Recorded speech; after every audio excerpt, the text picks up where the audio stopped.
बहुत छोटी थी जब मैंने ड्राइविंग सीखी।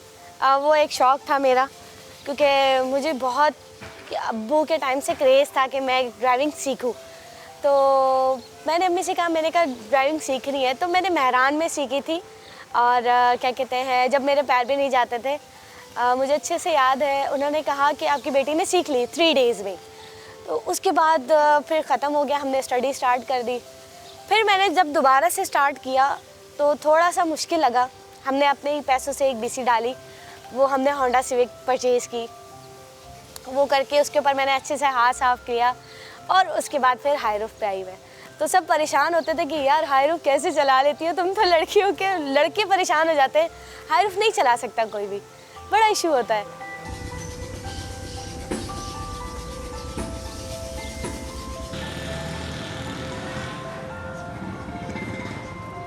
मेरा नाम सुंदस है और मैं 27 ईयर्स ओल्ड हूँ। मैं ऑनलाइन कार सर्विस चलाती हूँ, तकरीबन मुझे 1 ईयर से ज़्यादा हो चुका है।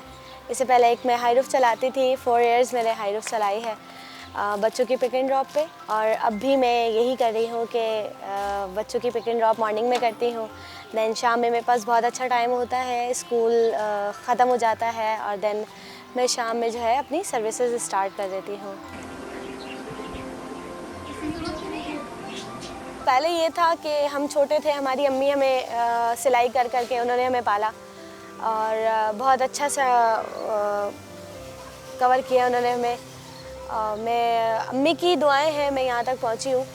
अम्मी ने ही कहा कि आप जो इजीली काम कर सकती हैं, और अम्मी का ही पूरा सपोर्ट है मुझे कि आप जो दिल करना है आपका वो करें। आपको गाड़ी चलानी है आप गाड़ी चलाएं। इवन मैं पहले जॉब करती थी, तो अम्मी के इश्यूज़ की वजह से मैंने जॉब छोड़ी। फिर मैंने कहा नहीं, मैंने अपने मामू से जिक्र किया कि मुझे गाड़ी चलानी है।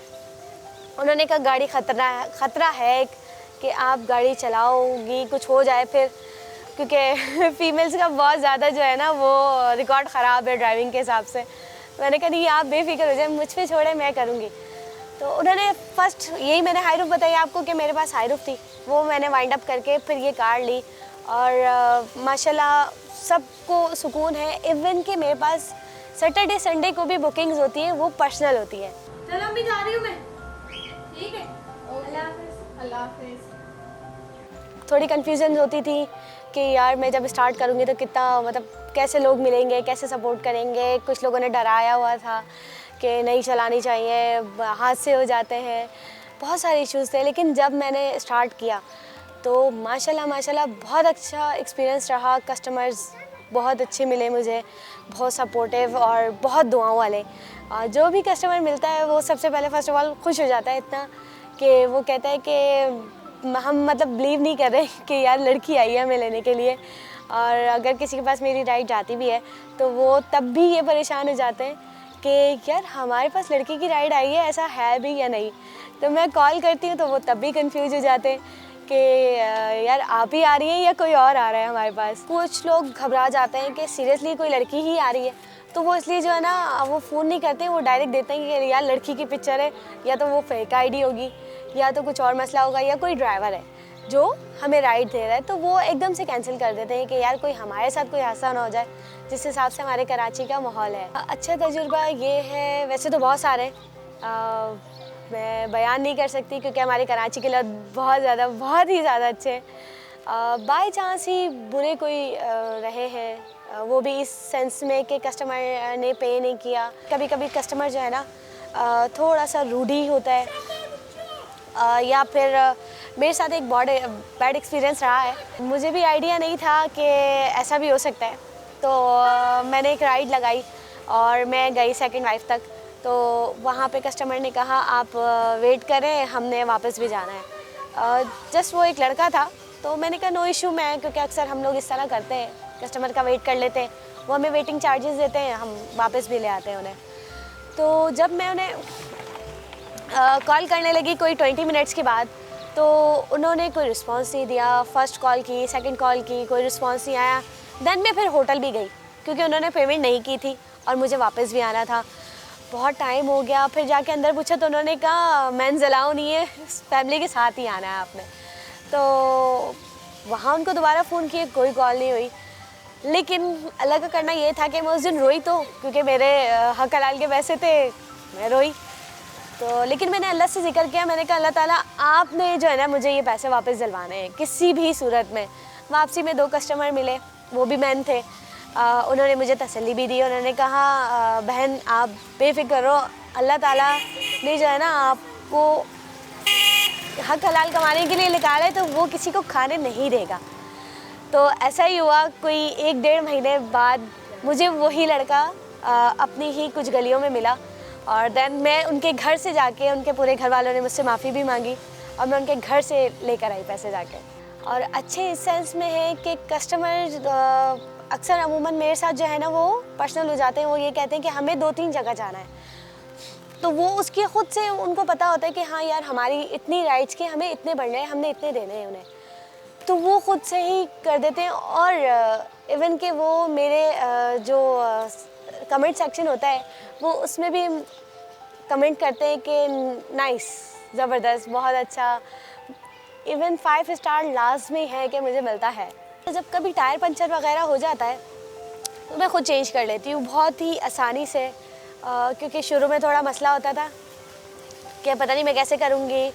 और माशाल्लाह वही बात आ गई, कराची के लोग इतने अच्छे कि जब मैं खड़ी होती हूँ टायर चेंज करने के लिए कि जल्दी से कोई ना कोई जो है ना जेंट्स जो है ना वो फ़ौरन आ जाते हैं कि नहीं आप छोड़ें हम कर रहे हैं। तो मुझे बहुत अच्छा सपोर्ट मिल जाता है। और अगर गाड़ी ख़राब हो जाती है तो मेरे पास नियर में ही मैकेनिक्स हैं, वो आ जाते हैं, वो कहते हैं कि हम कर देंगे, कोई मसला नहीं है। तो वो वहाँ से स्टार्ट करके वो घर तक ले आते हैं। दरअसल शुरू में हम रहे नहीं ख़ानदान में, तो अम्मी ने हमें बहुत अच्छे से कवर किया। उसके बाद जब हम बड़े हुए, ख़ास तौर पर मुझे अम्मी ने बहुत शुरू से ही लड़का बनाया। पहले साइकिल पे करती थी, साइकिल पे अम्मी के जो सिले हुए कपड़े होते थे वो देकर आती थी कस्टमर को, उनसे पेमेंटें लेकर आती थी। फिर जब थोड़ा और चेंज हुआ तो फिर मैंने जॉब स्टार्ट कर दी।